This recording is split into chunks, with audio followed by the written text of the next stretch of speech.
皆様、こんにちは。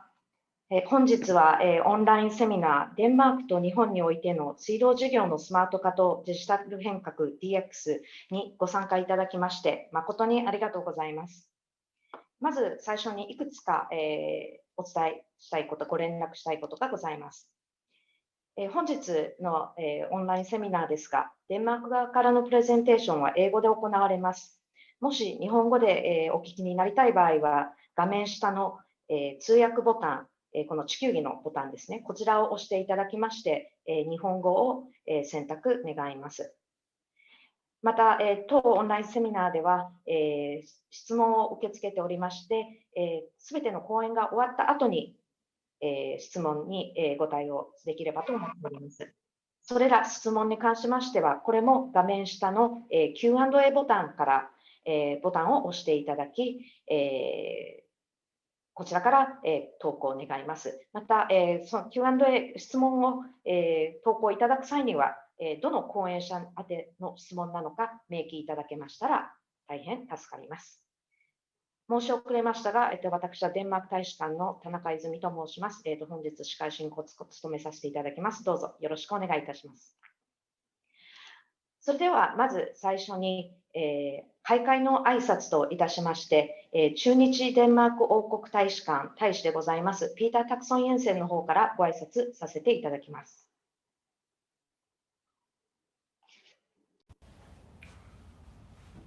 Ladies and gentlemen, welcome to this webinar, Smart Water Solutions, Digital Transformation of Urban Water Management in Denmark and in Japan. I'm Peter Taksøe Jensen, I'm the Danish ambassador to Japan. The Royal Danish Embassy, together with State of Green, Danwah, DTU and Kamstrup, are very happy to have this opportunity to share some of the Danish experiences on this topic. And we also look very much forward to learning from the Japan Water Research Center how you have approached some of the same issues in this context. This webinar is also a launch session for the Japanese version of the Danish white paper, Water for Smart Livable Cities. Both digitization and livability are highlighted in this publication, and they are both very important aspects of the green transition in Denmark and our endeavor towards achieving the Sustainable Development Goals. Denmark has the ambition to become carbon neutral by 2050 and reduce our CO2 emissions by 70% already in 2030 from 1990 levels. And here the Danish water section is going to play an instrumental role. This is an important industry in this context, and they themselves is striving to become energy and carbon neutral already by 2030. Of course, this is a very ambitious goal, but all Danish actors involved in the water sector are very much committed to achieving it. Digital transformation is not only important in terms of realizing the green transition, but also in making the water section much more efficient. The Danish water sector is confident that the digital transformation is one of the keys in providing cheap drinking water at the lowest possible cost to the consumers. Throughout this seminar, you're going to hear about Danish water sector solutions and how they work to create smart water solutions. And I hope that what you hear today can be useful and be of inspiration in your daily work in this area. Let me also mention that IVA World Water Congress and Exhibition will take place from the 11th to the 15th of September 2022. I hope that this will be an occasion where water professionals meet and where you will also have a chance to go to Copenhagen and meet some of the Danish water sector people behind the publication Water for Smart Livable Cities, so that you can meet in person as well. I thank you so much for your attention, and I hope that you will enjoy the rest of this webinar. Thank you.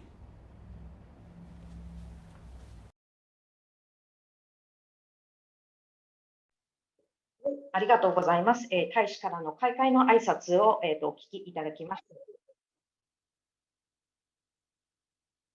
それでは、まず1つ目の講演といたしまして、日本語版スマートで住みやすい都市のための水白書の紹介、ステートグリーンの副長官であります、ターニャ・ヤコブセンさんから、ご講演いただきます。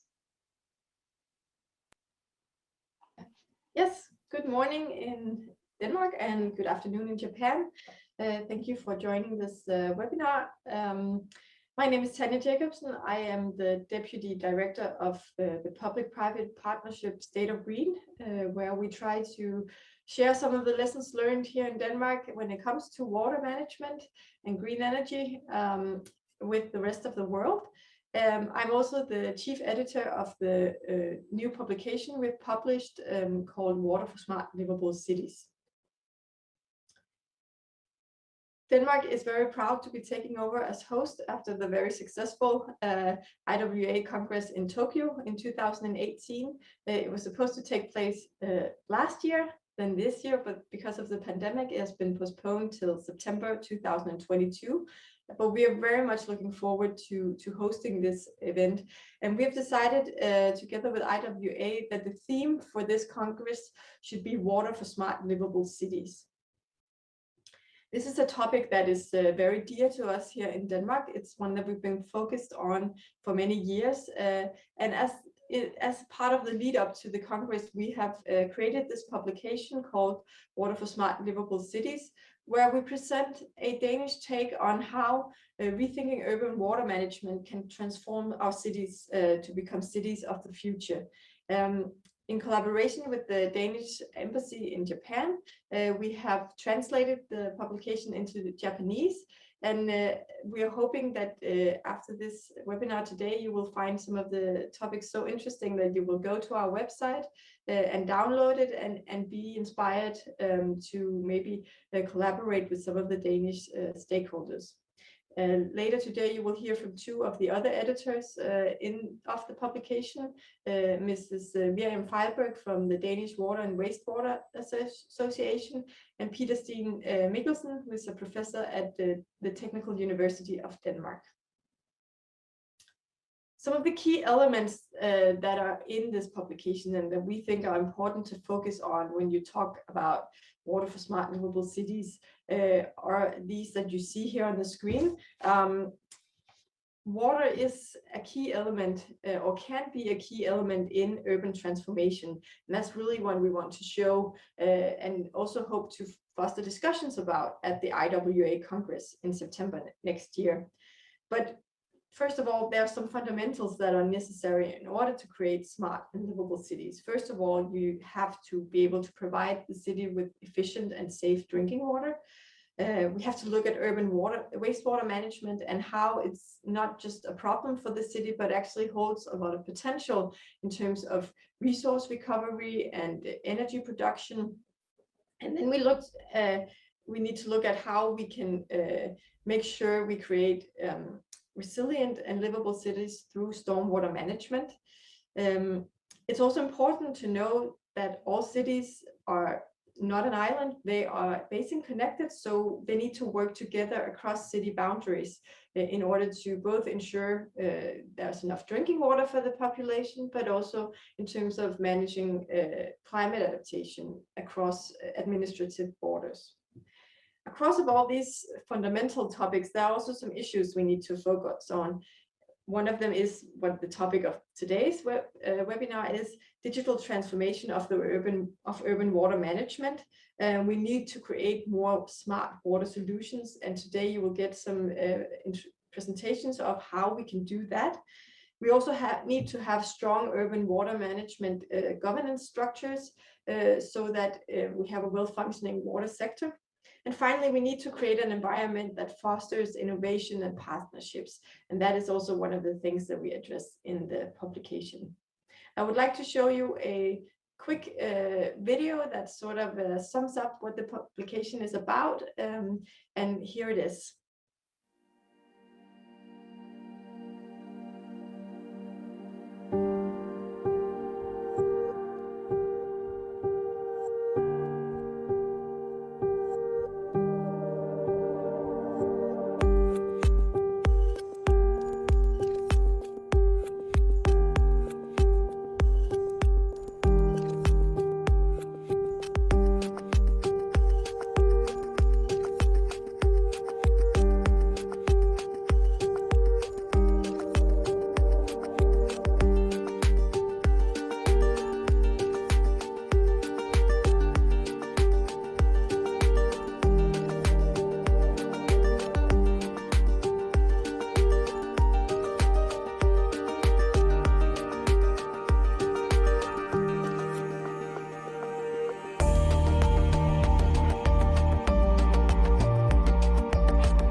that was a sneak peek of the publication. Again, you are very welcome to download it from our website. And finally, I just want to invite you to Copenhagen in September 2022, when we host the next IWA World Water Congress and Exhibition. I hope to see you there. Thanks.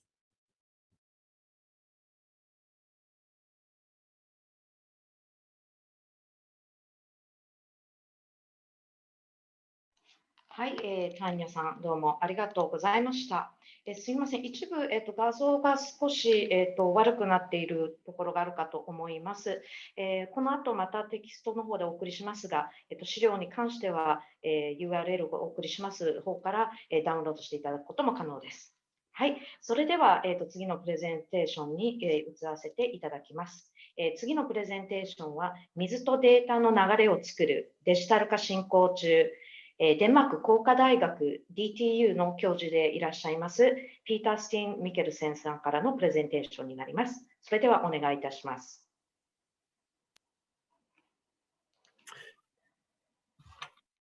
Good afternoon in Japan. Good morning in Denmark.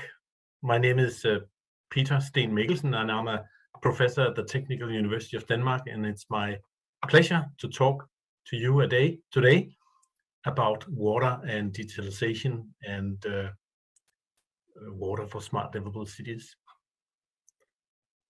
So the title of my presentation is Let Water and Data Flow, Digitalization in Progress, and I hope by the end of the talk that you will be able to understand what I mean by this. So this is a world view. This arrow points from Japan, I believe, to Denmark, where I sit today, and where hopefully we will see you all in a little while.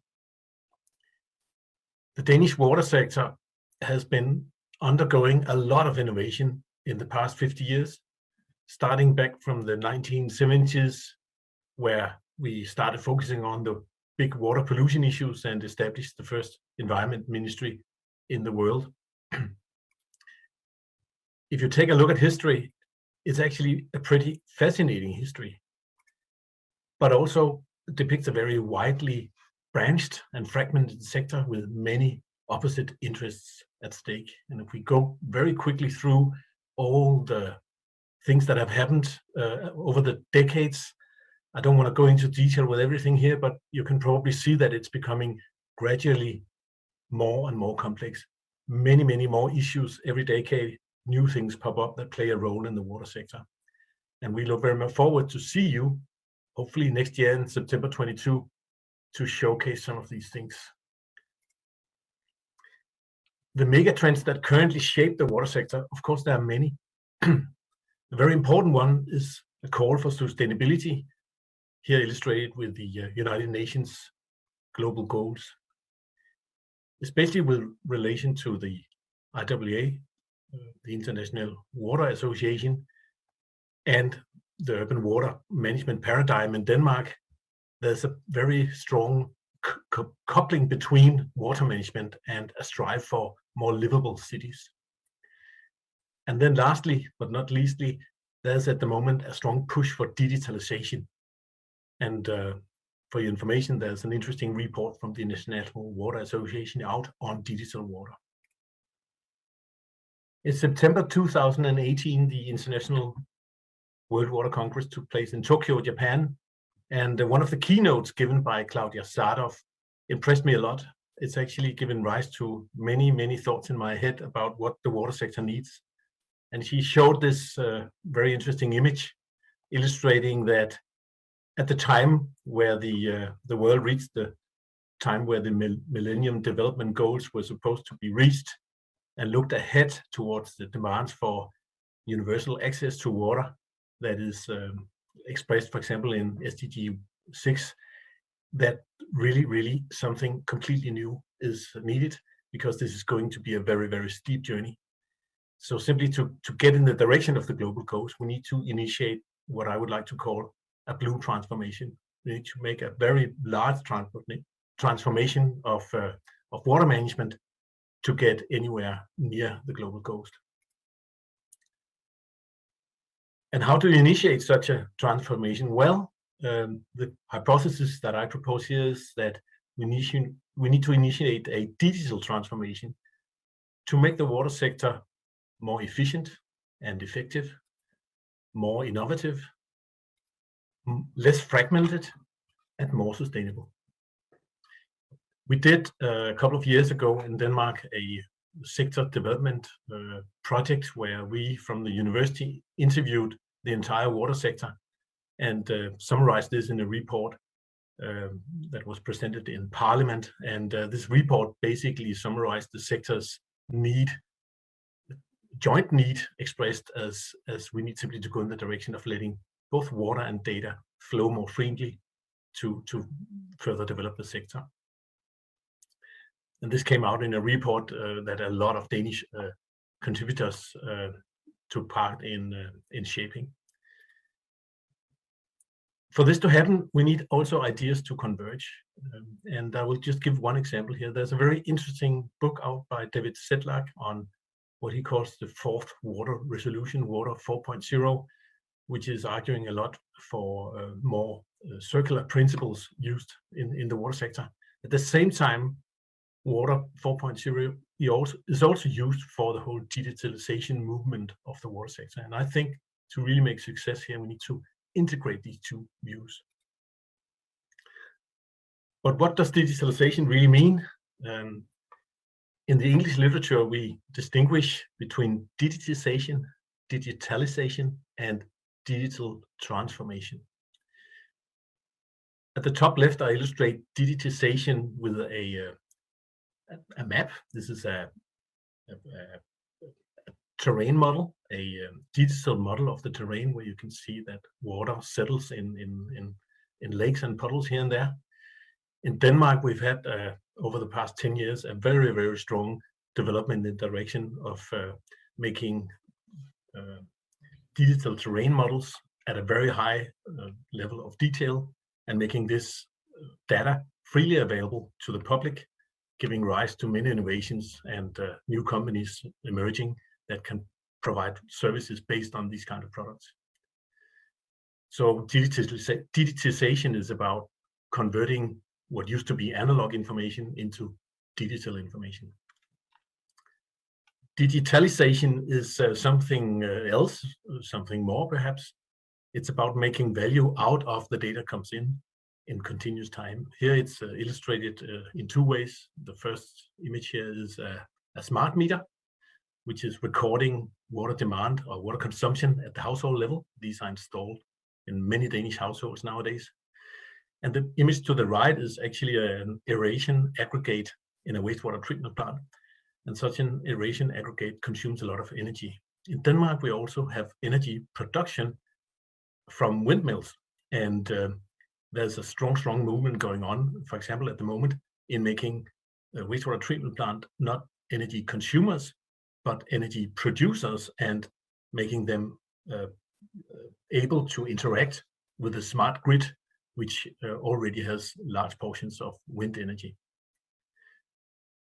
The last thing I want to mention is the digital transformation, which is typically in the IWA report illustrated as this kind of an S-curve, that we go from not a lot of digitalization to much more digitalization. And this is not the topic of my talk today, but I think at the conference in 2022, we will have many discussions about how to initiate this transformation. So here's an example: sustainable operations of wastewater treatment plants. When we look in that direction, what is it really we want to optimize the operation of? Do we focus on the effluent water quality exclusively? Do we focus on costs? Or do we focus on minimizing global warming potentials? Here's an example showing how we can actually include all these three goals in control algorithms for wastewater treatment plants based on model predictive control. We can make models to forecast the effluent quality depending on different control choices. And we can basically, in that way, construct a control objective function which allows us to prioritize between the quality of the effluent, the operational cost, and the greenhouse gas emissions. This is published in a paper by Peter Steentoft recently, so it's possible to look up more information about this. By the way, this is in full-scale operation in Denmark already. But the water sector is not only about wastewater, it's also about rainfall, which is nice, but when it rains a lot, these kind of things happen. In Denmark, we had a big flooding in Copenhagen in August 2010, and an even bigger one in July 2011. And after that, we've had even more floodings occurring every year. And this has changed the sector dramatically. So water is no longer something that only is managed below ground. It also has to be managed above ground. And of course, this changes the way city planning and so on takes place.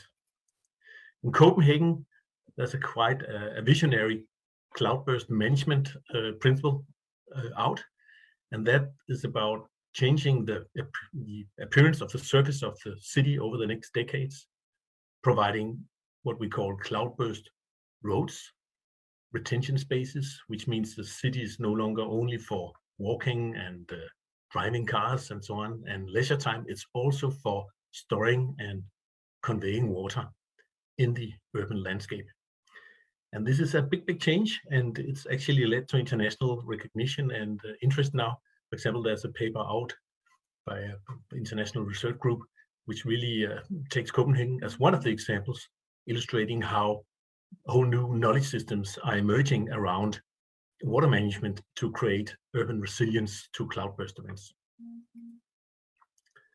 So if you imagine a future where rainfall forecasting becomes common practice for water utilities, illustrated with some commonly available forecast products. At the moment, we can forecast, say, with radars, we can forecast a couple of hours into the future.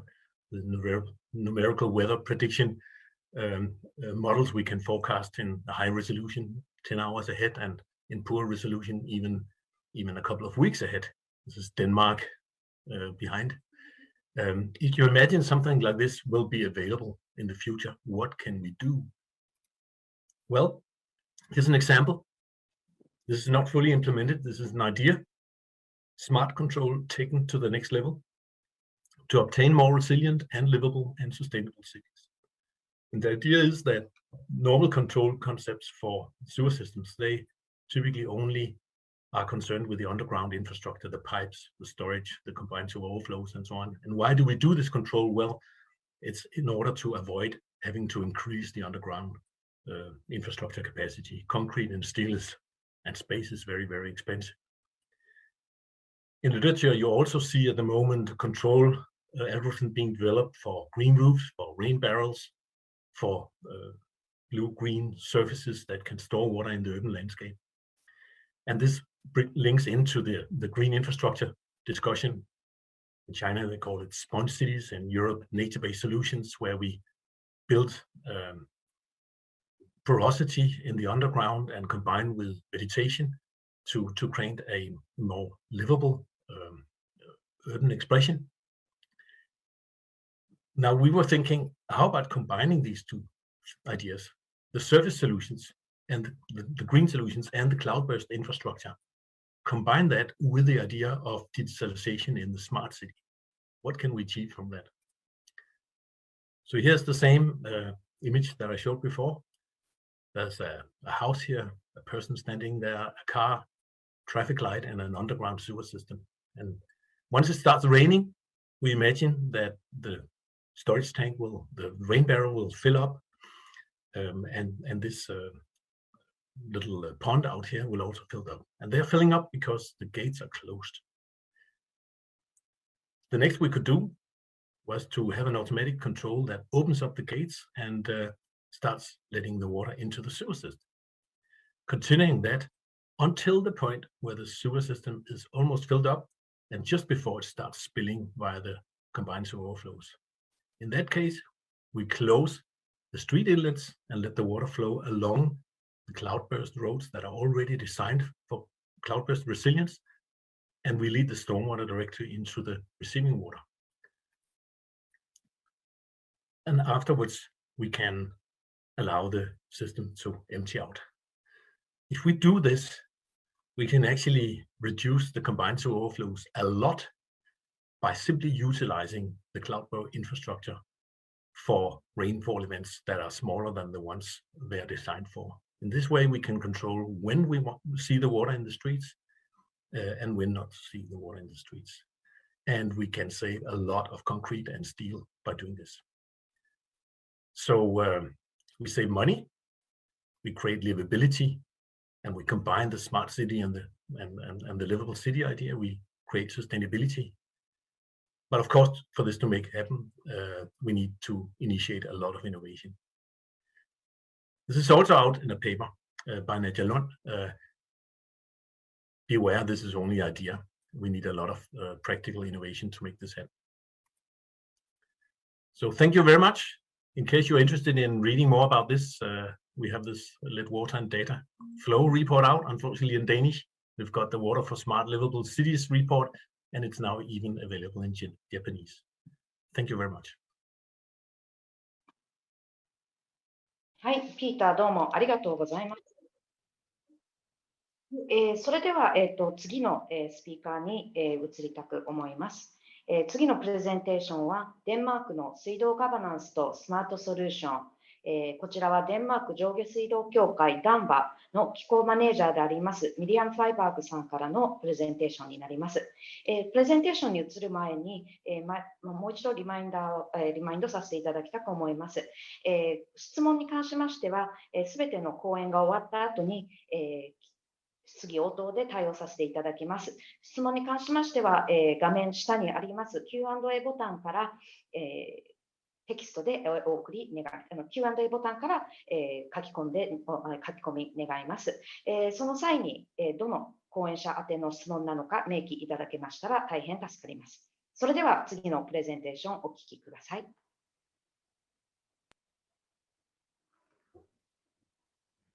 Good morning or good afternoon as it is in Japan. My name is Miriam Feilberg. I'm from the Danish Water and Wastewater Association, and I'm going to talk a little bit about the paper Water for Smart Livable Cities and some of the preconditions for smart water management.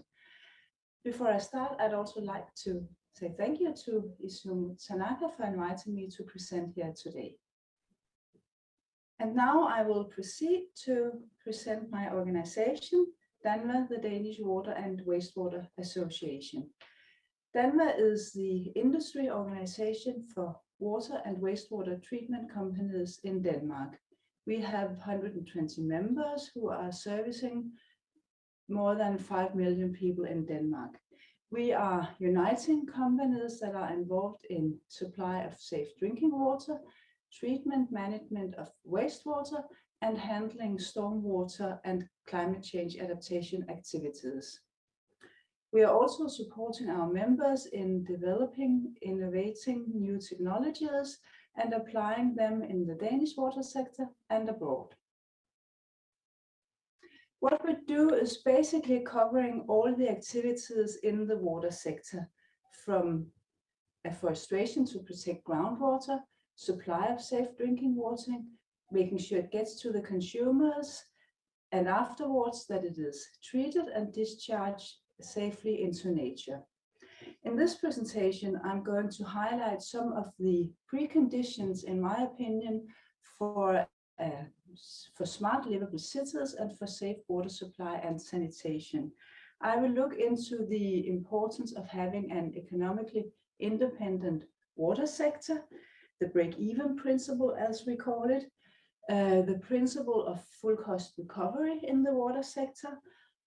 I will dwell upon the importance of a basin approach to water management, and I will also present the time it has taken for us to get to the point where we are today in the water sector.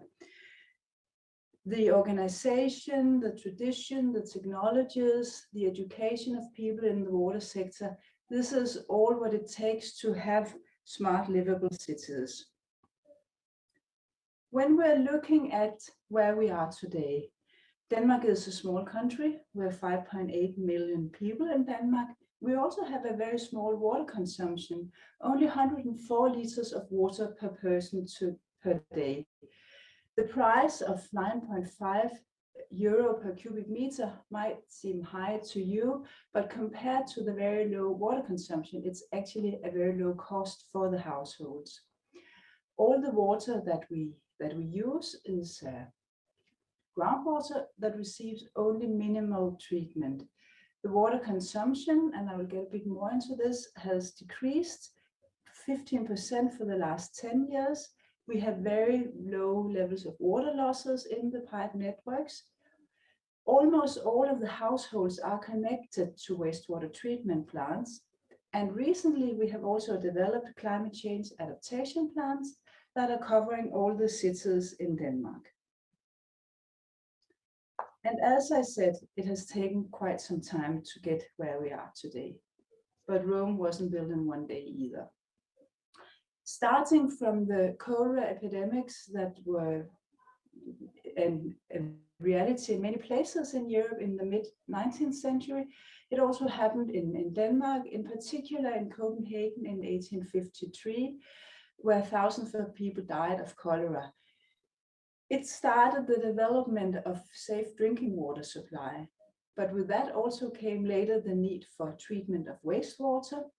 And having developed these systems throughout this century, we still saw more local pollution, more eutrophication of water bodies, nitrate in the groundwater, and it all created a need to be able to treat wastewater better and to have national plans for how to do this. And when we're getting a bit closer to our own time, we have now an increased focus on energy consumption and water losses. Pesticides in groundwater is an increasing issue that we have to deal with. We also see now that more and more people are living in the cities, and there are calls for increased urban livability so that cities are nicer for people to live in. And now we are also facing the challenges related to climate change and to urban flooding. We need to be able to handle this. We are also seeing some new elements of solutions like the United Nations Sustainable Development Goals. That means that we are looking into a whole framework of goals that we need to apply in the water sector also. We have an increased focus on being efficient and digital in the water sector. You will hear more about that later. We are also looking into how we can contribute to solving the climate crisis, the biodiversity crisis, and the resource crisis in the water sector. But altogether, when we're looking at the organization of the sector, the way to involve local communities and securing fundings, we have a solid framework for also handling the new issues in the sector. I want to dwell a little bit more upon the price sector, on the price for water in our sector. When we're looking at it, it's important to note that all the money that's collected from when you're paying your water bill also have to stay in the sector. The water utilities are owned by the municipalities, but they are independent in terms of the economy. They are not subsidized. They do not create a profit, and money cannot be taken from the water sector to cover other expenses in the municipality. The price is established by an external regulator, and it's based on the cost and the need to invest. And when you're looking in what the price actually consists of, then you can see that around 2/3 is related to wastewater. Wastewater also covers stormwater and climate change adaptation, and the rest is related to drinking water. But what is most important is that the money that comes for the sector also stays in the sector. And also related to price, we can see that there is a very strong correlation between the water consumption in Denmark and different political economic incentives to reduce water consumption.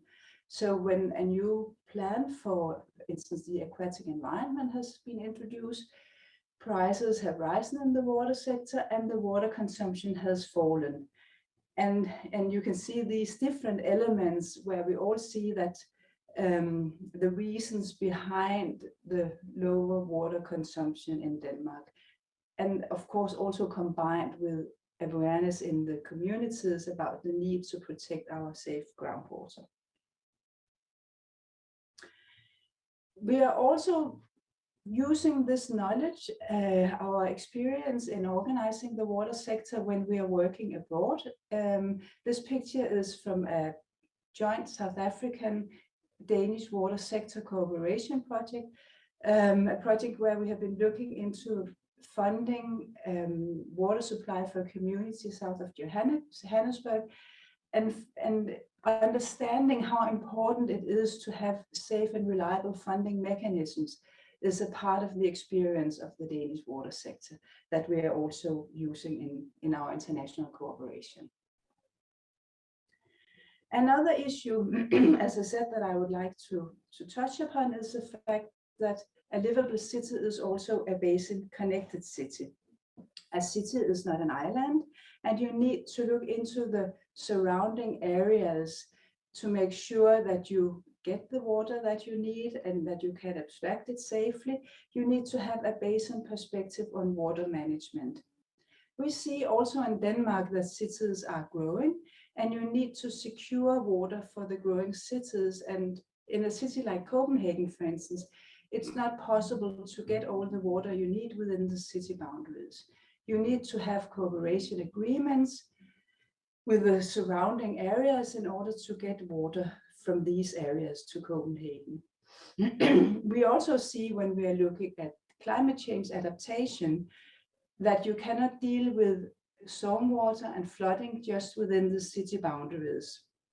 You need to look outside the city, and often it can be more efficient to store water outside the city boundaries to make sure that it's not flooding the inner cities.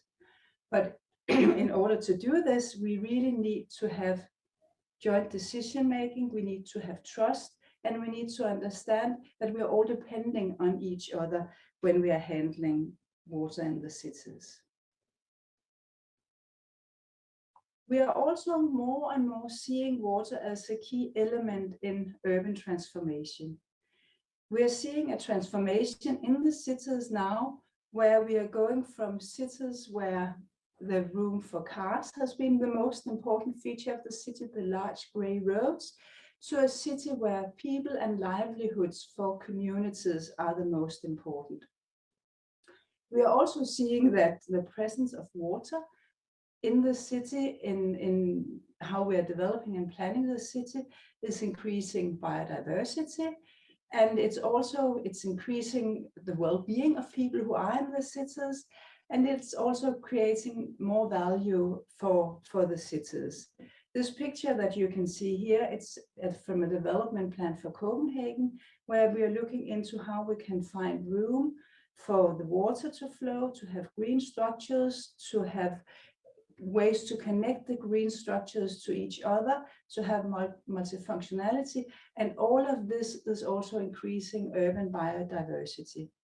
So we are seeing a development now where cities are going from, or where the waterways in the cities, you can say, are going from being dirty gutters to actually have a lot of value, recreational value for people who are living in the city. They're going from gutters to being social magnets, or you can say they're going from being huge problems in terms of pollution to actually becoming part of the solution for livable cities. These are two other examples of this. The picture you see to the left, it's actually a stormwater retention basin, but it has been created into a park in Viborg and Jutland, where people enjoy themselves. They can go walking, biking, running in this very nice area. The picture you see to the right here is from a schoolyard, where they are also using stormwater management as part of the playground for people there. And finally, and what we are probably most proud of, the harbor bath in Copenhagen, which also used to be a very polluted area, but because it has been cleaned, we have had new stormwater management system, we have warning systems in place. It's now a place with a huge value in terms of livability and recreational value. This picture was taken early in the morning. There are not so many people, but if you come to Copenhagen on a nice summer day, all of the city harbor areas filled with people who are swimming and sailing and fishing and enjoying themselves in the old industrial port area. So these were just some examples of how you can improve livability, but also some of the preconditions that you need to look into if you want to have more livable cities. Thank you. So thank you for it was a pleasure to be able to present to you today, and I look forward to have a discussion with you and answer any questions that you may have after the other presentations. Thank you. はい、ミリアム、どうもありがとうございます。次のプレゼンテーション、今までデンマークの取り組みについていろいろとお聞きいただきましたが、次は日本での取り組みに関してご紹介いただきます。水道の将来像とその実現方策について、水道事業運営のスマート化と新技術の採用、水道技術研究センター理事長であります安藤様よりご講演いただきます。安藤様、どうぞよろしくお願いいたします。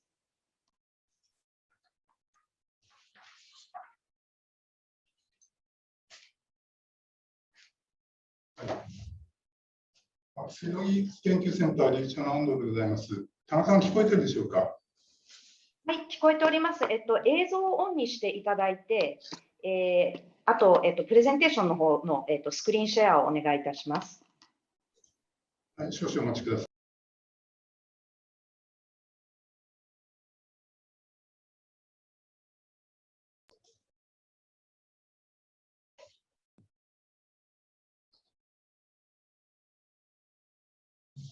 田中さん、すみません。ホストがビデオを停止したため、ビデオを開始できませんという表示が出てるんですけども。はい、すみません。ですね。まず、スクリーンをカメラをオンにしていただくこと可能でしょうか。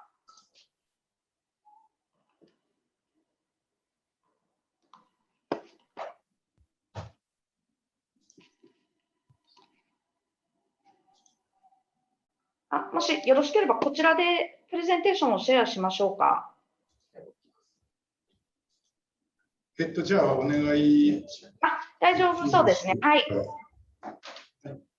もしよろしければ、あとカメラをオンにしていただけましたら、皆様から、お顔を見ていただくことができるかと思います。今やってるんですけど。でしたらちょっと時間がかかるかもしれませんので、もしよろしければ講演の方を始めていただければと思います。よろしくお願いします。水道技術研究センター理事長の安藤でございます。本日はデンマーク王国大使館主催のオンラインセミナーで講演する機会をいただき感謝申し上げます。センターは1988年に設立され、これまで30年以上にわたって水道水の供給における浄水技術および管路技術を中心に産官学共同研究、技術支援事業、情報発信などさまざまな活動を行っています。さて、本日の私の講演テーマですが、水道の将来像とその実現方策としました。具体的には副題にあるように、最近の水道事業運営においてキーワードとなっているスマート化や新技術を取り上げることとしました。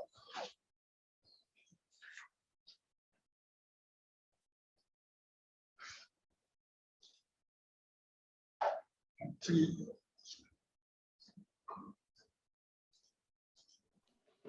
スライド次に回していただけますか。はい。すみません。私の今日の、講演内容は、この目次にある通り、日本の水道事業を取り巻く、背景と水道法の改正、ICT を、活用念頭に置いた水道の未来予想図、老朽化しつつあり、また水道事業に従事する技術職員が減少する中での水道施設の維持修繕に関する新技術の活用、またセンターが関わっています最近進展が著しい水道情報活用システムやスマート水道メーターの取り組みについて紹介させていただきます。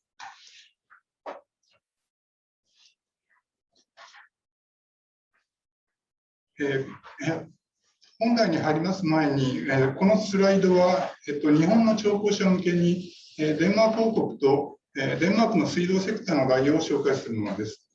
日本の国土面積は、37万8000平方キロメートルで、デンマークの約 8.8 倍あります。また、日本の人口は1億2300万人ということで、デンマークの約21倍となっています。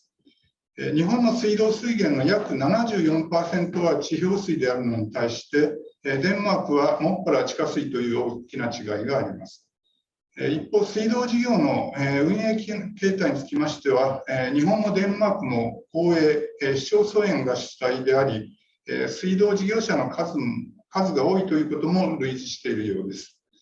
上下水道料金につきましては、先ほどデンマークにつきましてはお話ございましたけど、日本の家庭用水道料金の全国平均は1トンあたり約150円ということで、デンマークの水道料金について比べるとかなり低くなっています。この差は、デンマークは水道使用量が少ない一方、水道事業は装置産業、固定費がかなりの部分を占めていることや、減価償却費、返済利息、動力費、地下水汲み上げの違いなどが影響しているというふうに思います。それから、このスライドは日本の水道の概要を示したものです。特に1人1日あたり生活用水使用量を見ますと、デンマークの約100リットルに対して、東京都水道局のデータによれば、日本は200リットルから250リッターということで、デンマークの 2倍から 2.5 倍となっています。なお、東京都水道局の調査によりますと、生活用水使用量のうち 40% は不動、入浴となっています。生活スタイルの違いが影響していると思いますが、残念ながら明確な根拠を持ち合わせておりません。その他の説明は省略をします。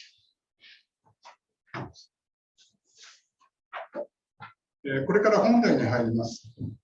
まず、日本の水道を取り巻く背景ですけれども、2018年に行われた水道法改正において、人口減少に伴う水の需要の減少、水道施設の老朽化、深刻化する人材不足等の水道に直面する課題が取り上げられています。そして、このような課題に対処するため、適切な資産管理の推進などが取り上げられており、具体的には水道施設を良好な状態に保つように維持修繕すること、長期的な視点から水道施設の計画的な更新に努めることなどが示されています。その際、課題解決の手段として、点検における新技術や情報技術の活用が期待されています。なお、デンマークでは、2018年の猛暑や最近の集中豪雨が問題になっているようですが、日本ではさらに地震対策も大きな課題となっています。一方、私ども水道技術研究センターでは、水道分野、特に浄水技術および管路技術に関して産官学による共同研究を実施してきています。このスライドは2011年から13年度に実施した管路分野の共同研究で描いた水道の未来予想図、ICT を活用した将来像を表したものです。このスライドで描かれている各種のシステムは、実現に向けてさまざまな解決すべき課題がありますが、実現に向けて将来像や目標を明確にすることで、関係者の意識の高まりや技術、システムの開発の参考になることを期待しています。また、このスライドでは省略していますが、各システムごとに具体的な手法などを示した解説文を掲載しています。それから、このスライドは少し複雑になっていますが、水道施設および給水装置で構成される水道インフラに関連したスマート化、情報化に向けた取り組みを示したものです。背景としては、先ほどお話ししました水道法改正があり、パイプスターズで描いた将来像の実現に向けて、センターが主体のプロジェクトや関係機関と連携した活動について、それぞれの取り組みの位置づけと概要を紹介しています。一方、水道情報活用システムについては、センターは標準仕様の改定要求内容等の審査を行う水道情報活用システム標準使用審査委員会を運営しています。これからここにありますアクアリスト水道情報活用システム A スマートの取り組みについて個別に紹介することとします。2018年に行われました水道法改正において、水道事業者は水道施設を良好な状態に保つため、その維持及び修繕を行うことが義務付けられました。この水道施設の維持及び修繕に関する水道法の新たな規定に基づく取り組みを支援するため、水道技術研究センターは厚生労働省と連携して、水道施設の維持修繕に関する新技術事例集、愛称をアクアリストと呼んでいますけれども、この作成及び公表を行うこととしました。その趣旨は、民間企業が有する技術やシステムを水道事業体が広く活用できるよう、水道施設の点検を含む維持修繕に関する技術を情報収集及び調査し、有用性が高いものをリスト化し、公表することにあります。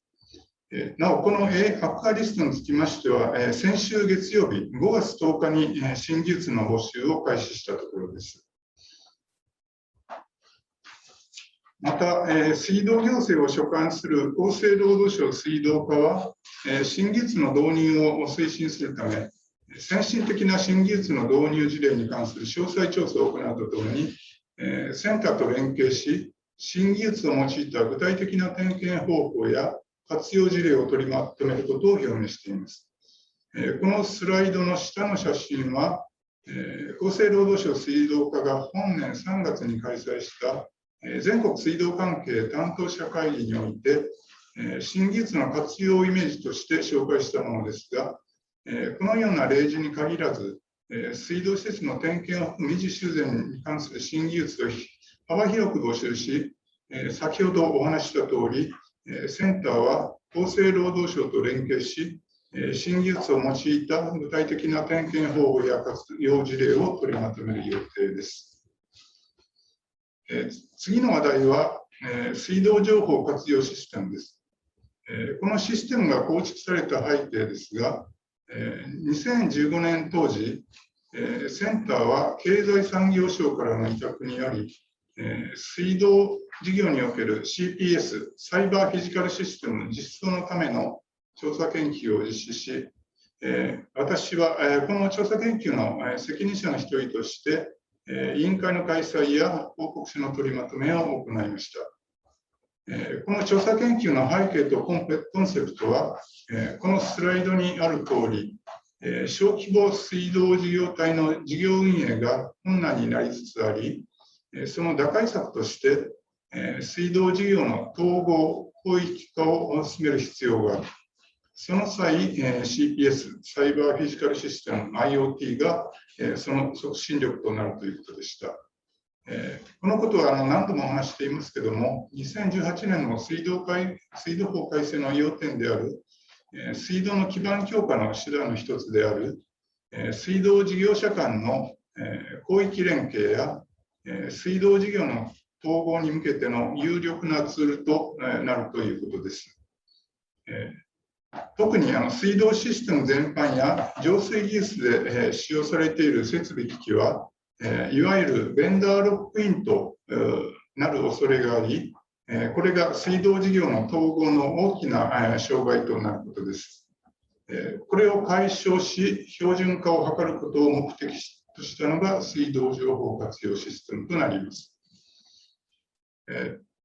一つ前のスライドの続きになりますけれども、このスライドの上段に記載しているように、水道情報活用システムは、水道事業者等が有する水道に関する設備機器にかかる情報や事務系システムが取り扱うデータを横断的かつ柔軟に利活用できる仕組みということです。また、アプリケーションやデバイス等のインターフェース、データプロファイル等の使用が標準されることによりまして、水道事業者等は必要なデータを容易に参照し、利活用しやすいように加工し、分析することが可能となります。このスライドの下段は水道情報活用システムの利用イメージですが、説明は省略します。情報技術は、日進月歩どころか、地震日歩で、技術革新が進んでいるとも思います。このようなことから、水道情報活用システムの標準使用は、システムを利用する関係者からの要望、提案を受けて、改定等を継続的に行っていく必要があります。また、独立した第三者機関が標準使用等を管理し、改定等を行うことが望ましいことから、センターが事務局となって、標準使用の改定等の審査を行う管理改定の体制を構築しています。厚生労働省の情報によれば、本年3月時点での水道情報活用システムの導入状況は、このスライドの中段の通りですが、改正水道法の目的を達成する手段として、また厚生労働省の財政支援策の追い風となって、今後全国的に導入が進むことを期待しています。次に、スマート水道メーター関係ですけども、このスライドは、ダンバが発行している2020年、水道事業概要から引用させてもらった情報です。水道会社によって、大きな違いはあるようですが、遠隔検診、特に最近では、スマート水道メーターといっても、いわゆる AMR から AMI への進展が見られるようです。なお、私からダンバーおよびまたはカムストラップの講演者への要望ですけれども、水道事業における遠隔検診の導入の費用対効果、得られた毎秒データの利活用方法、また検診頻度はこれまでと同じく年1回か、料金請求は年1回かどうかを教えていただきたいと思います。なお、参考ですけども、日本における上下水道料金は、水道事業体の多くは2ヶ月に1回人手で検診して、2ヶ月に1回料金請求しています。一方、電気料金はスマート電力メーターを使用して、月1回料金請求、ガス料金は人手検診で月1回料金請求が一般的です。このスライドは、一つ前のスライドで紹介しましたデンマーク上下水道協会ダンバの資料からの引用であり、日本の聴講者向けへの参考情報です。デンマークでは水道メーターの遠隔検診の割合が2013年に 15% であったのが6年ぐらい後になりますけど、2019年、最近では 54% へと急速に増えていることが伺えますので、紹介するものです。遠隔検診の割合が増えている背景や理由、遠隔検診システムの構成、そして今後の展開などにつきましても、後ほどデンマークの講演者の方からお話をいただけると、日本の聴講者に大変参考となると思いますので、よろしくお願いいたします。次に、日本におけるスマート水道メーターの取り組みですが、全国各地で通信を主体とした実証実験は多く行われていますが、一部の事例を除き、まだ本格導入には至っていないのが実情です。その理由は、費用対効果、データの利活用方法、メーター通信装置などの調達方法、個人情報の取り扱いなどが考えられます。このようなことに関しても、デンマークの経験や解決方法を聞かせていただけると幸いです。とは言いながら、日本でも検診の確保、水道利用者に対するサービスの向上、そして水道事業の業務運営の効率化などの面において、スマート水道メーターの導入が大いに期待されているところです。このようなことから、このスライドの通り、厚生労働省は本年3月に開催された水道関係担当者会議において、センターが取り組んでいるスマートプロジェクトを紹介しているところです。また、厚生労働省は、この担当者会議において、このスライドで紹介しますように、スマート水道メーターの導入を促進するため、水道事業者に対する財政支援策を講じています。それから次に、私ども水道技術研究センターのスマート水道メーターに関する取り組みを紹介します。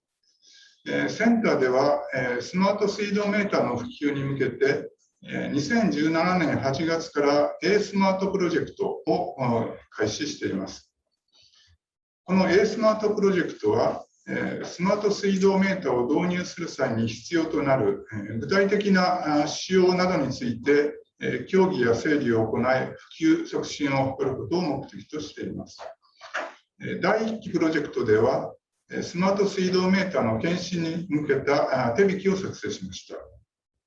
第2期のプロジェクトでは、導入にかかる使用骨子を作成するとともに、スマート水道メーターに適した通信等の実証実験を行いました。そして、昨年ですけども、昨年2020年度から第3期プロジェクトを立ち上げ、前のプロジェクトでの課題等を踏まえた上で、データ利活用方策の提案、付帯設備の使用骨子の作成、電力やガスとの共同検診を見据えた手続き等の課題と対応策の提案を目標に活動を進めているところです。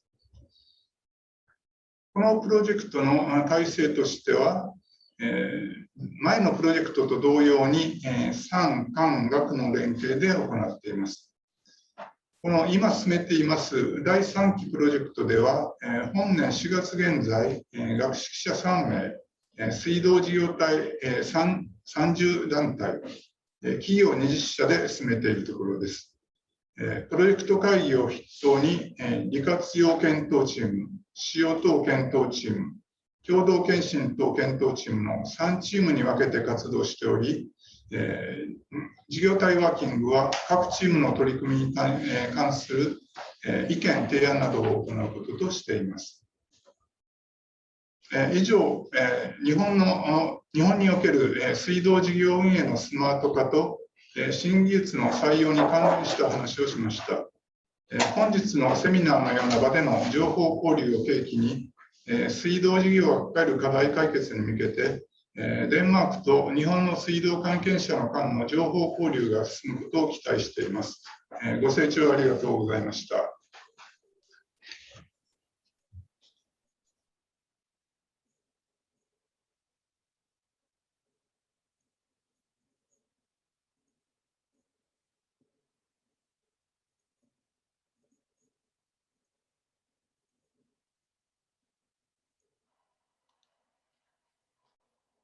はい、安藤様どうもありがとうございました。それでは、最後の講演になります。水道事業のデジタル化においてのスマートメーターの役割と題しまして、スマートメーターを作っている企業でございます、カムストラップ社水無言上席戦略的事業開発マネージャーの、トマス・フレデリックさんから、ご講演いただきます。それではトマス、よろしくお願いいたします。Okay.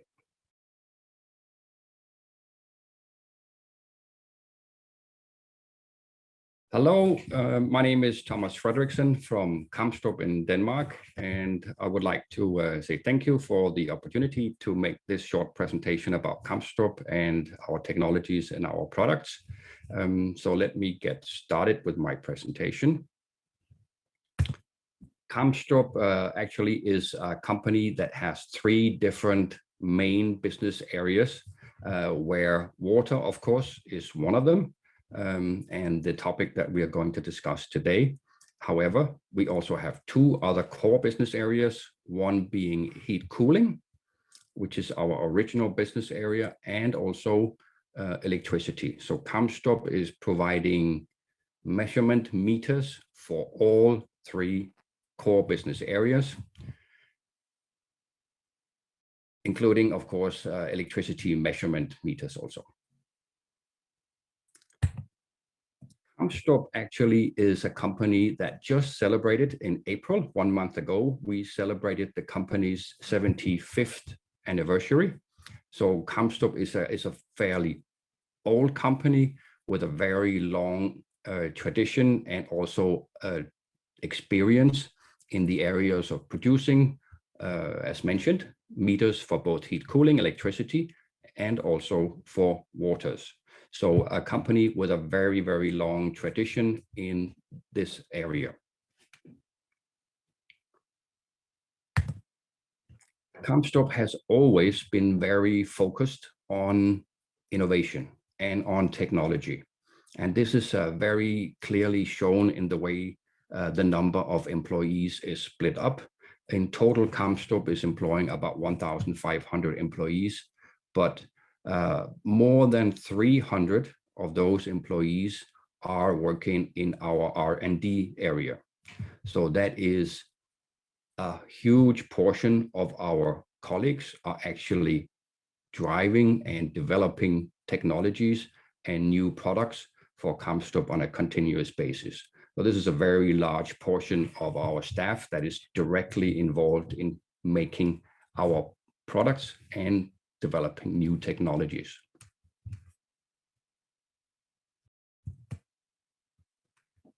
Kamstrup is what we like to call Danish quality. So everything we do at Kamstrup is developed in our own R&D departments, and it is also manufactured by Kamstrup, mainly in our head factory in Denmark, but also in our latest factory in the US. So Kamstrup is controlling the entire production process and ensuring that the quality that we deliver is up to the very high standard that we expect. We are doing this by a heavily use of automated production and especially using robots for production. And we do that as we can ensure a much higher level of quality than if we were to produce this manually. So the robots are ensuring that we have a 100% quality focus in our entire production process.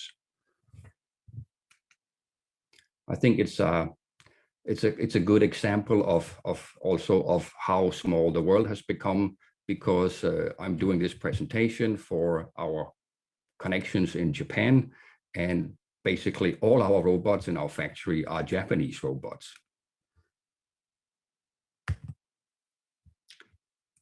Kamstrup's water meters, that actually is the main thing, of course, for me and for what we are talking about today, is a meter that is fully developed in Denmark.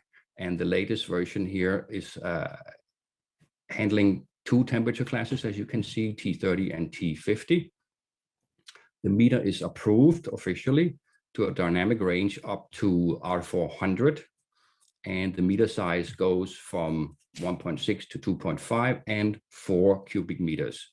So we can handle a fairly wide range with this 1 meter. The batteries are, the meters are operated by batteries, and the batteries have a lifetime of up to 16 years. Our meters are very flexible in installation, so the meter does not require a horizontal installation. It can be installed vertical also, depending on the application and the space available for the installation. The water meter is watertight, which means it can be put in areas that can be flooded, and it has an IP68 approval, so it is completely watertight. We also have what in Europe is important, the GDPR compliant, so that we protect any data that is recorded by the meter and protecting people's rights. So Kamstrup has also been very focused on trying to ensure that non-revenue water caused by water leaks And you can see here a small little video of an example where a water meter is broken. And Kamstrup has developed what we call ALD, which is automated leak detection, which means that the company is logging sound and it can listen to the water pipe. In this case, it's just before the meter, there is a leak, and the meter will register using an ultrasonic sensor. It will register the sound, and it can find the lowest value in a 24-hour window. So within 24 hours, we log every occurrence that the meter is hearing. And if it exceeds a certain level, the meter will register a possible leak.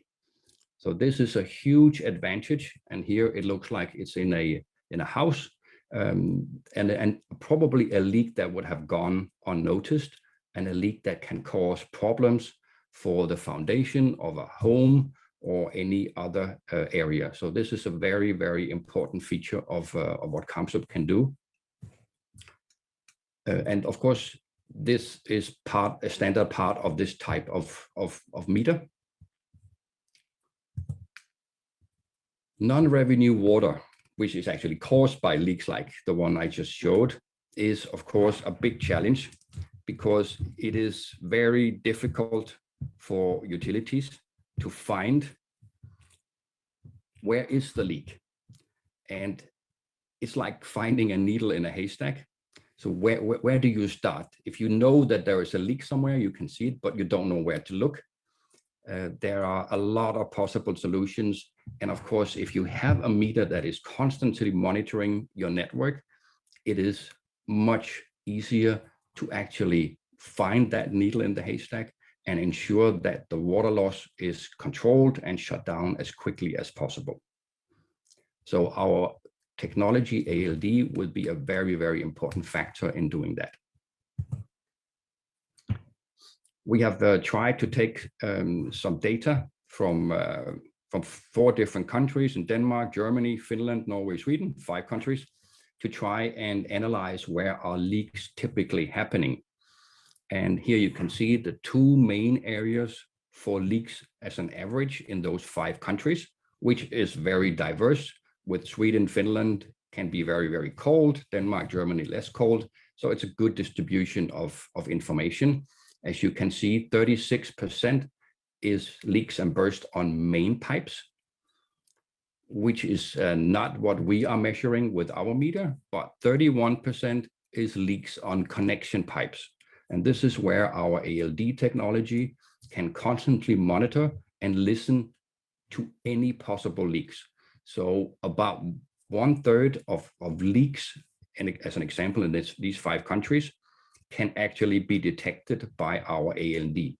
So it is actually a quite large portion of leaks that is appearing in the connection pipes.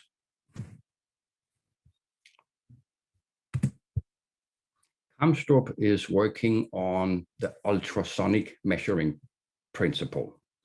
This means that our meter is a static meter. There is no moving parts in our meters, nothing to be worn out or anything that can become less precise.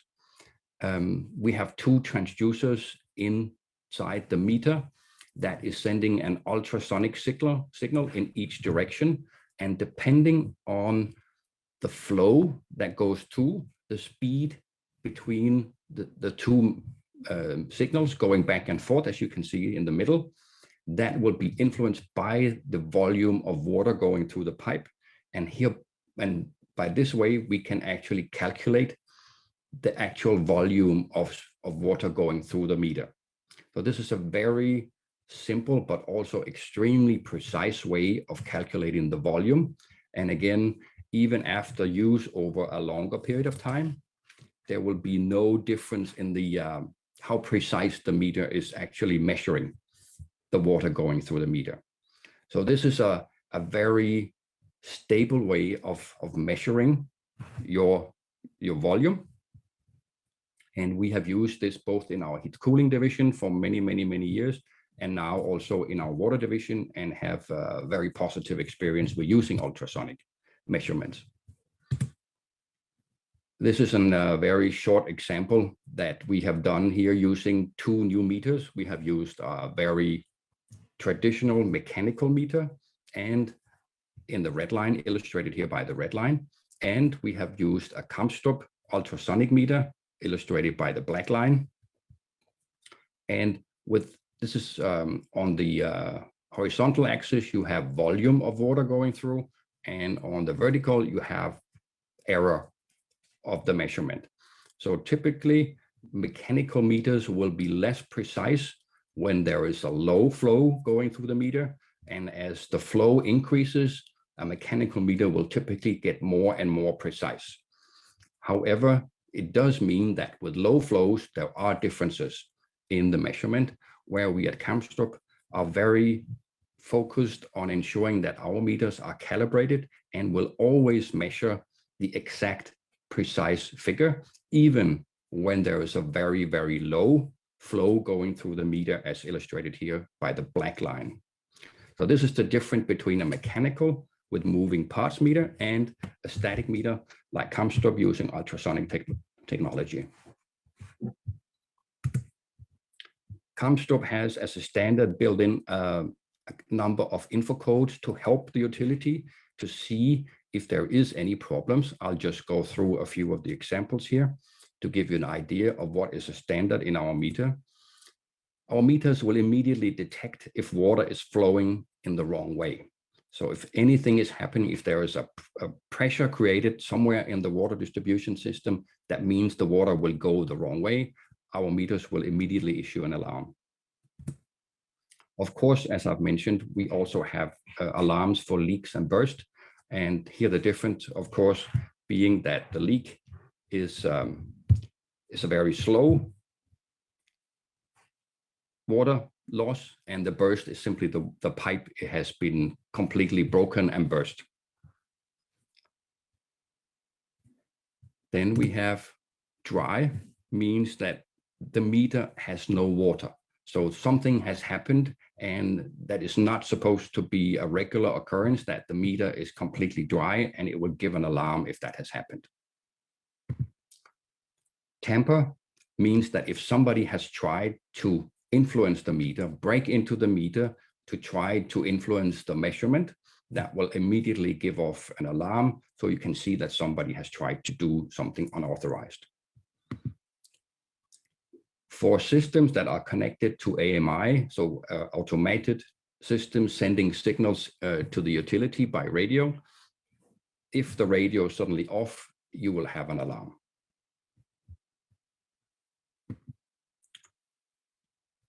And of course, if the battery is ending its lifetime, then there will be an alarm or a signal that the battery is low and the meter will need to be replaced.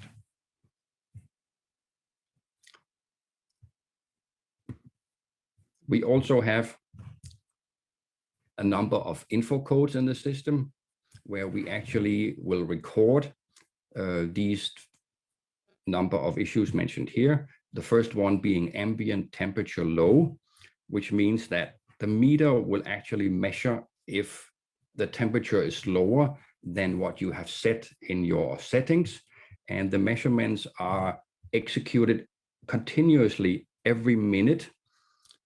And if you have 3 measurements that are lower than what you have set, you might have an indication of a frost burst.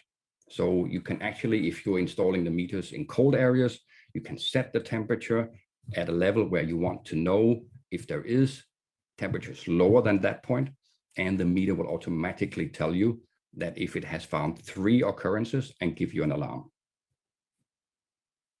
Ambient temperature high is the same concept. It also measures continuously every minute.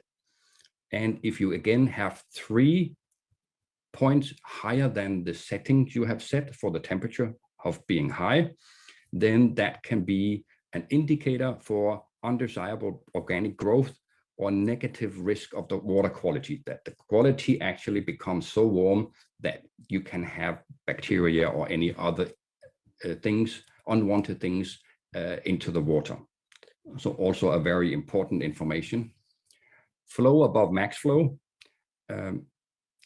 this is if the water flow exceeds the Q4 for more than an hour, which means that something is also wrong. There is too much water flowing through the meter, and that will give you an information and you can start acting on that.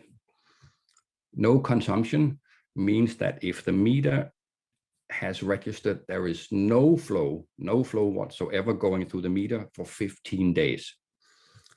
That is an alarm or information that will pop up and tell you that the meter is actually completely inactive and something probably has happened with the meter.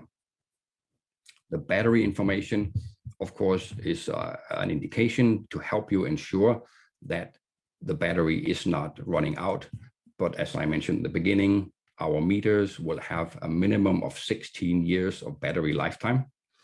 And we are, of course, very much aware that in Japan, all meters are pulled back in for renovation after 8 years. So this is not an issue for this case. That was my very brief presentation of Kamstrup, of our company, our thinking, and how we focus on technology, and also, of course, our products, and what we can do with our latest technologies like automatic leak detection and helping with the information we can pull out of our meters as a standard. So thank you very much again for this opportunity. It has been a pleasure, and I hope thatトマス、どうもありがとうございました。それでは、全講演が終わりましたので、次は、質疑応答に、移らせていただきたく思います。まず、安藤様の、まずですね、パネリストの、ご講演いただいた皆様、スピーカーの皆様は、まず、画面を、映像をオンにしていただければと思います。改めて、今日お話しいただいた、講演者を紹介させていただきます。まず1人目が、ステート・グリーン副長官、タンニャ・ヤコブセンさん。で、2人目がデンマーク工科大学、ピーター・スティン・ミケルセンさん。で、3人目が、デンマーク上下水道協会ダンバーの機構マネージャーであります、ミリアムさん。そして、水道技術研究センターの安藤さん。はい、それで最後のプレゼンテーションが、カムストラップ社の、トマスさん。はい、皆さんの、映像の確認ができました。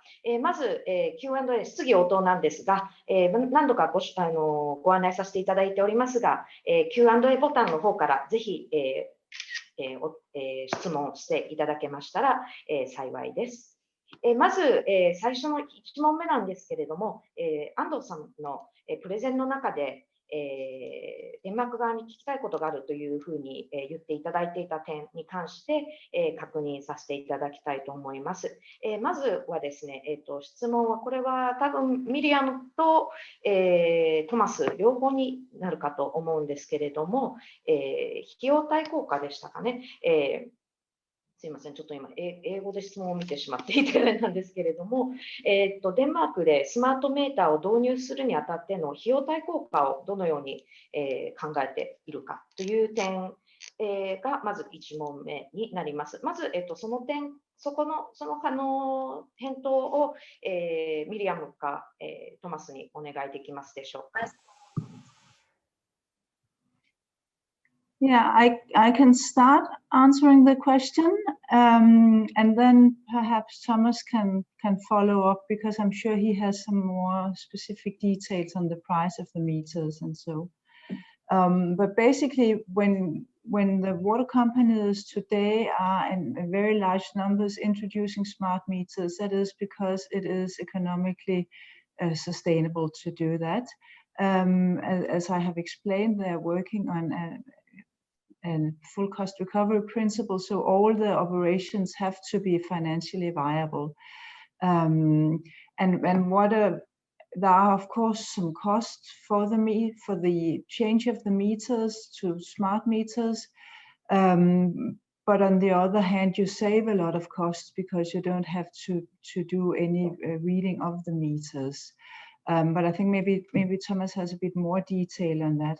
I think what is important is that it's also it's really useful for the water companies because they get easy access to data and billing is done easier and so on. But it's also very relevant for the consumers to have this information because they can see what is the flow and they get the information if they have too much water consumption at some times, and they can get warnings if there are water losses and so it's very beneficial for the water companies, and it has had a huge impact in terms of lowering water consumption in Denmark. But you can also see that it's really useful for the individual households to have the meters introduced. Yeah, but I think you know better, Thomas, about the specific cost of the meters. Oh yes, okay. Thank you. I can try and give a little example that we did with a smaller city here in Denmark that installed about 17,300 meters. And they based kind of this example of compared to an existing traditional mechanical meter with a communication module compared to the installment of Kamstrup smart meters, so a static ultrasonic meter. And not to go into too many details, but basically they came up with figures with that comparison that they had an annual saving of a little more than 300,000 euros per year. Plus they had a one-time saving of more than 140,000 euros. So they calculated that the payback period for them was 6 years based on that comparison to a traditional mechanical meter. I think it's very important to understand that this is of course a very complex process, but there are, from an invoicing point of view, when you have a system installed working on AMI so that you are in constant contact with the meters, of course means that you can pull out data at any time. So your invoicing can be flexible. We saw in this example in the city of Herning that some users actually saw their water bill go up because suddenly the meter was measuring more correct. So the utility had the correct revenue. This means that, of course, you will have questions from the end users. And this is also a big advantage of having a smart meter system that is connected and you can pull out the data. So handling customer requests, any concerns from the end user can be documented with actual data. So you can show the consumer why their water bill, for instance, has gone up. So we have seen in basically all the cases we've done in many areas, not only Denmark, that there is a payback period, which kind of makes this a very interesting investment. I hope this kind of gave a little bit of an understanding that this is something that we constantly follow and also can see that it makes sense. はい、ありがとうございます。ミリアムもトーマスともありがとうございます。すでに答えていただいている内容もあるかと思いますが、遠隔検診、リモートリーディングの割合が増えている背景や理由、など、少しお話しいただければと思います。Well, basically, it is because it's cheaper and it's more efficient and it gives more information that can be useful for households and for the water companies. So overall, if you look at it cost-benefit wise, it's a good business case to introduce the smart meters. It also gives an extra security because you get this information about leakages. When you have large leakages, you may have a break in the system somewhere, and it can also create damage in your building, and so it also increases your security in your household. はい、ありがとうございます。トマス、何かそれに追加することありますか？よろしいでしょうか？ No, I think in Denmark, it's kind of most of us living here can remember not too far back when we had to read our own meters and send in the information to the utility. And of course, we don't do that anymore. So thereby, there was the example I mentioned before also had a lot of differences. Some people read the wrong figures. Some people did not even read the meter. So the utility never had the actual data. So by kind of removing that factor makes it more precise. And I know that in Japan, meter reading companies is a more used feature, but this is becoming also a challenge in Japan because of the lack of labor that can go out and actually read the meters. So in Denmark, we kind of skipped that whole process and now go on to the direct reading. はい、ありがとうございます。質問の方なんですけど、結構ちょっとメーターに関する質問を多くいただいているので、ちょっと一旦メーターを離れまして、私の方から、パンヤとピーターになるかと思うんですけれども、質問させていただきます。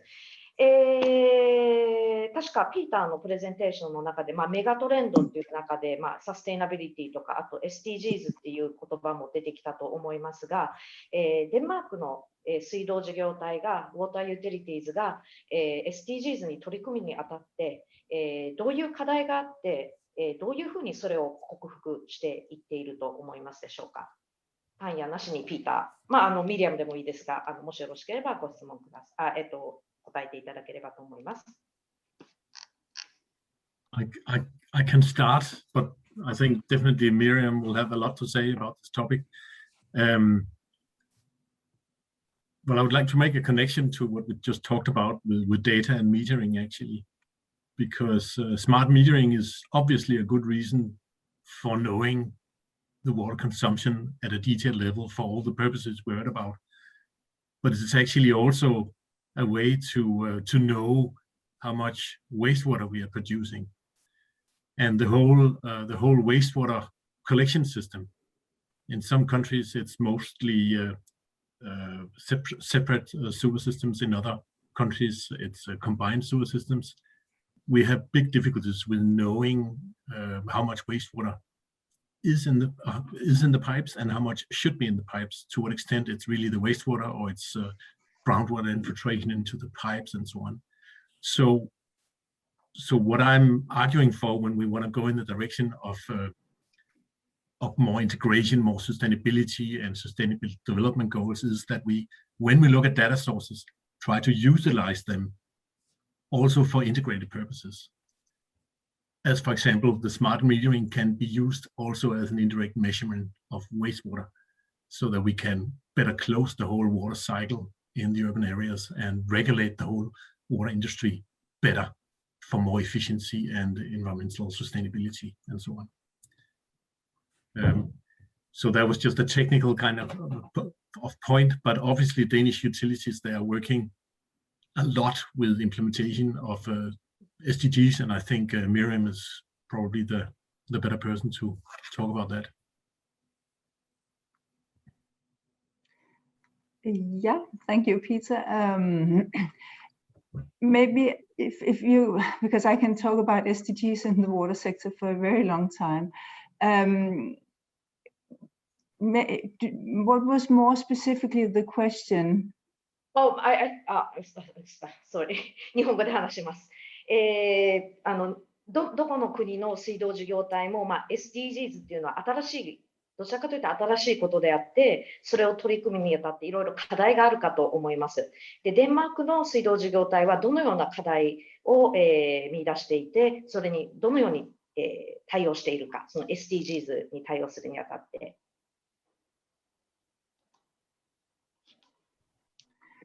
Okay, yeah, thank you. I think when you're looking at the SDGs, it's important to understand that even though the SDGs can be seen as something new, this is not actually very new. This is what we have been doing in the water sector all the time. When you're looking at kind of the water goal, SDG 6, and what's in the water goal to secure safe drinking water, to secure treatment of wastewater, lowering the amount of wastewater that is not treated, and so on. This is what we have been doing all the time. What is new is that there is a that you have a common standard, so you can compare between different countries, you can compare between municipalities and companies, and how you are achieving this. And then I think what is also new is that the SDGs it's kind of a complete package of goals that we are to achieve. So they promote working in a more holistic manner in the water sector. So you have to look into the water goal, but you also have to look at other goals that are close to you, and that where you are, your work is important for achieving other goals. What is in terms of the goals, where we have the most challenges, it's not so much in the water goal itself, because people have access to clean water. We have a very thorough system of treatment of wastewater, but more in terms of some of the other goals, like making sure that the cities are sustainable. We have some challenges in these elements. In the water sector, looking at our resource use and lowering resource consumption. This is related to SDG number 12. How can we, when we are working in the water sector, look into our own consumption of resources and make sure that our global impact is being lowered? So I think, but basically the challenge is to understand the SDGs as a complete package, and understand how you can work with other goals to secure that you are promoting the Danish achievement of the SDGs as such. Okay, thank you very much. I would like to try to provide some time where maybe the Danish participants ask Mr. Ando some questions. But before I do that, there's one clarification question. And sorry, it's going towards Miriam again. I know you've been talking a lot. The question, すいません。ごめんなさい。日本語でここから日本語で話します。下水処理には、雨水対策、雨水貯水タンクや雨水用の排水管なども含まれますでしょうかっていうのが、質問です。水道料金の中に、下水処理の料金が含まれているということですけれども、雨水対策の料金も含まれているかというのを教えていただきたく思います。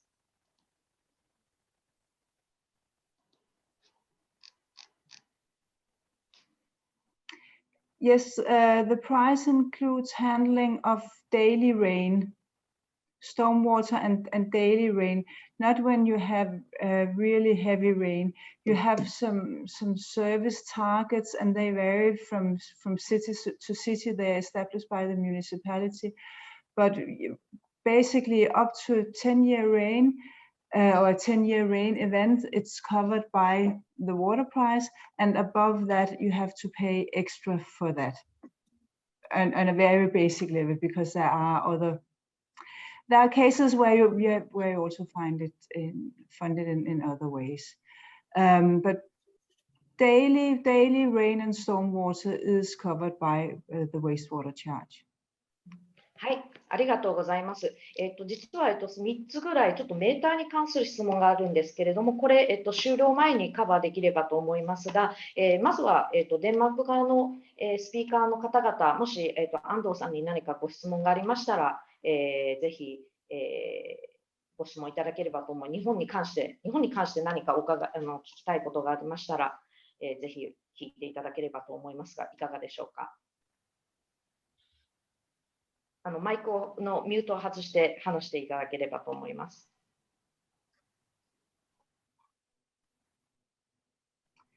Yeah, I would like to ask a question.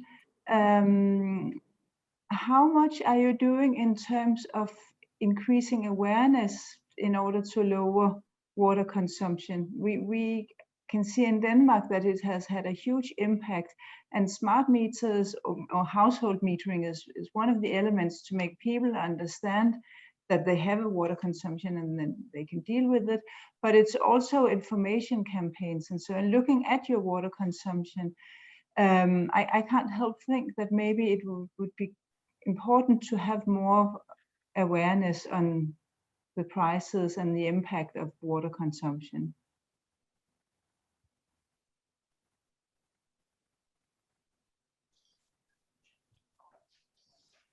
ご質問ありがとうございます。日本の水道の現状を申し上げますと、水需要が減少してきておりまして、そうするとそれが給水収益が減っていくというふうな状況になってまして、節水は必要な節水はやっていただくんですけど、一方で、必要な水は水道水をちゃんと使っていただくというふうなことも大事だというふうに思っています。それは水道事業を経営する上でも一定の収益を確保しないといけない。で、ただ一方で漏水を防止する、減らすということはデンマーク側でも行われているようですし、日本でもかなりいわゆる無修正率の低減には取り組んでおりまして、それは費用はかかるんですけど、できるだけ管路を更新して新しくしていくとか、漏水をできるだけ発見をして修繕をしていくと、そんな取り組みをやっているのが現状でございます。以上です。はい、ありがとうございます、安藤様。ちょっとメーター以外の質問が一件来ましたので、質問をさせていただきます。デンマーク側への質問です。デンマークの歴史的な質問になると思いますが、水質の改善によって水辺で水遊びができるようになったとのことですが、汚染の原因が排水にあり、汚水と他の排水とで分離することで大きく改善されたという理解でよろしいでしょうか。また、男性が飛び込みを行っていた場所は貯水池でしょうか。タンヤかミリアムですかね。ピーターでもいいかと思います。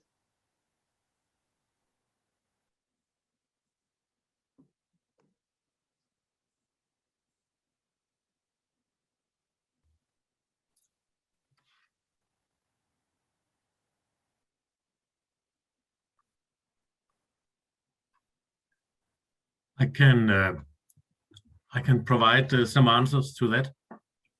So the question was about what is the reason behind this possibility of having a very high water quality for swimming inside the city, like illustrated on the pictures. So in Copenhagen, that's a channel actually that is separating an island and the mainland of the city. So there's some exchange of water, but not a lot. So if you go back 30 years, there would be a lot of direct wastewater discharge into this channel system, which was completely unsuitable for human leisure purposes. But due to many decades of investment in infrastructure, storage tunnels, big underground storage facilities, enlarging pipe capacities and connecting those increased infrastructures to modern treatment plants placed on the other side of Copenhagen, you could say, has created a solution where we have very little spillover of wastewater into this part of the harbor area, and of course also a lot of cleanup of the sediments and the whole activity level in the city. If you go back 50 years, there would be many not very clean industries discharging directly into such a harbor area, but this is not the case any longer due to, well, investment in infrastructure, but also cleaning up the way in production processes as industries take place and so on. Nowadays, separation is also playing a role. Separation of sewers. Traditionally, in the city center, we have combined sewers for historical reasons. But I would say any new developments in Copenhagen, and there are many of those, are there. We apply separation based on three different, you could say, water streams. One for the wastewater, the household wastewater. One for the part of the stormwater that is contaminated for example, connected with traffic activities, and then a separate part that is connected with the cleaner services like roofs and other paved areas where the water contamination is so low that we can reuse the water directly. And those principles are now being applied also to larger parts of the city where we, due to the heavy rainstorms, work with cloudburst management solutions where we try to manage water above ground for the very heavy storms.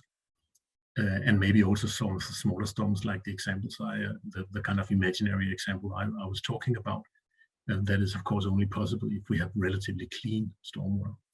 So I would say the major reason for the fact that we can swim in the harbor now, that's big investments over many decades in big pipes and storage facilities and wastewater treatment plants. And in the future, we will continue this in addition, solutions on the surface, which combined also with green infrastructure and nature-based solutions and so on to provide higher livability in the urban areas. はい、ピーター、ありがとうございました。でしたら、ちょっとメーターの方の質問に、戻らさせていただければと思います。主にトマス宛てになるかと思うんですけれども、2つはちょっと技術的要素を確認ということになりますので、その分ちょっと短めで答えていただければと思います。まず1つ目が、電池を交換したい場合は、専門の技術者の対応が必要ですか？また製品自体の寿命、だから電池以外の部分ですね、の寿命は何年ぐらいでしょうか。まずその2つ、なるべく簡潔に答えていただければと思います。Yes. I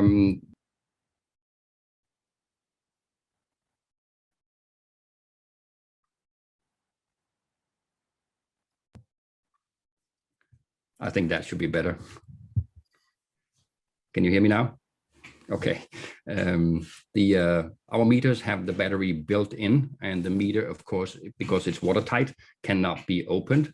So we have a lifetime of the meter, including the battery, of minimum 16 years. So after 16 years, the battery has to be replaced. As I mentioned before, the example we mentioned was a payback of 6 years. So the lifetime of 16 years should guarantee that the payback for an installation should be fairly feasible. I think that answers both the questions actually. You cannot change the battery, but it lasts for more than 16 years, minimum 16 years. はい、ありがとうございます。もう一つ、メーターの技術的な質問になります。カムストラク社の超音波水道メーターですが、環境温度、水温はどのように測定していますでしょうか？超音波センサーでしょうか？温度センサーを搭載しているのでしょうか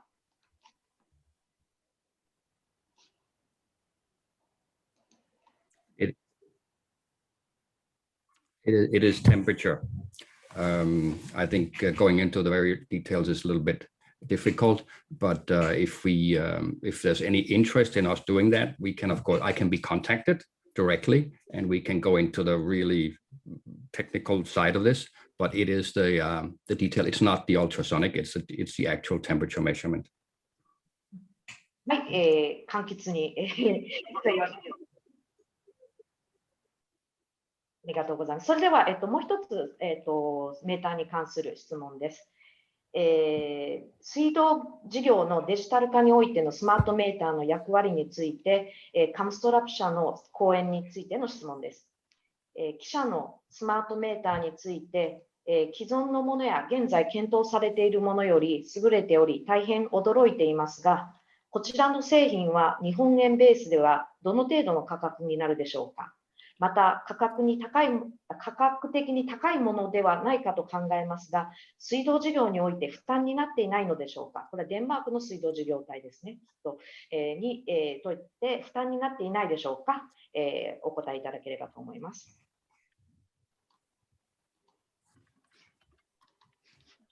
I think if I can avoid kind of saying a precise price, I would prefer that. Again, we are very open to talk to anybody who wants to ask. Of course, Kamstorp meters, because of the technology and the quality that we want to produce and want to deliver to our customers, we are not the cheapest product on the market. We are very aware of that, but we also understand that to have a complete control of this process, including communication with the meters, reporting, leak detection, all that kind of brings the value that can support that the meter is clearly more expensive, especially compared to a mechanical meter. If you compare to other meters using static technology, ultrasonic or electromagnetical, we are in the same range. So it's kind of, you have to compare to the same thing. So it's not a fair comparison with a mechanical meter if you want to control your utility better. I know I avoided the question about the price, but I hope that is okay. はい、ありがとうございます。もうあと7分ぐらいあるのですが、まだタンニャの方から発言いただいてないと思いますが、何か、この白書、こちらですね、こちらの白書に関して、何か改めて伝えたいこと、またはその IWA に関して何か伝えたいことありましたら、もしよろしければどうぞ。Sure, thank you. Yes, well, we made this publication as part of the lead up to the IWA conference in Copenhagen, which was supposed to take place last year, but due to the pandemic, it's now rescheduled to September 2022. And basically, that publication that has been translated into Japanese, it covers almost all of the aspects that we as a nation, as a host nation, would like to focus on during this Congress. We know, of course, different countries have different issues that they are facing and are most present for them to tackle first. But this is our take on how we can, as a water sector, help create smart, livable cities and how we can use urban water management to transform the cities. And there are many good case examples from Denmark, but also from projects around the world that involves Danish stakeholders, where we hope you can find some inspiration. And there's also contact information if you want to partner up with any of the Danish participants from the Danish water sector. Then there's some very good people there to contact relating that. はい、ありがとうございます。そうですね、残り5分になりました。講演者の皆様、何か他の方に聞きたいことありますでしょうか。もしよろしければ、マイクの羽を外していただければと思います。大丈夫ですかね。ならすみません、私の方から、安藤さんになんですけれども、デンマークに対してご質問いただいた、そのスマートメーターの、どのようにその導入を進めていったかっていう観点なんですけれども、日本でもご紹介いただいた通り、そのたくさんの実証実験等行われておりますが、今後それを実際に、商業ベースというか、実践で使っていくにあたって、どういう課題があって、どのように克服していくことが、望ましいかとお考えでしょうか。はい、ご質問ありがとうございます。私どもでもスマートメーターを推進促進、導入を促進するために スマートプロジェクトを進めておりますけれども、田中さんご案内だと思うんですけれども、最近東京都水道局が、東京都において、本格的な導入を進めていくというふうなことを発表しています。で、我々いろいろメンバーの方と議論をしていますと、費用対効果の説明が難しいっていうのが大きな課題になってまして、そういう意味では今後、東京都をはじめ、本格的な導入が進み出せば、先ほどちょっとメーターの値段の話ありましたけど、メーターの1台あたりの価格が下がっていく、それから通信等の方も、なんていうんですか、共通化、標準化みたいな形でもコストが低減していけば、導入が促進していくんじゃないかと。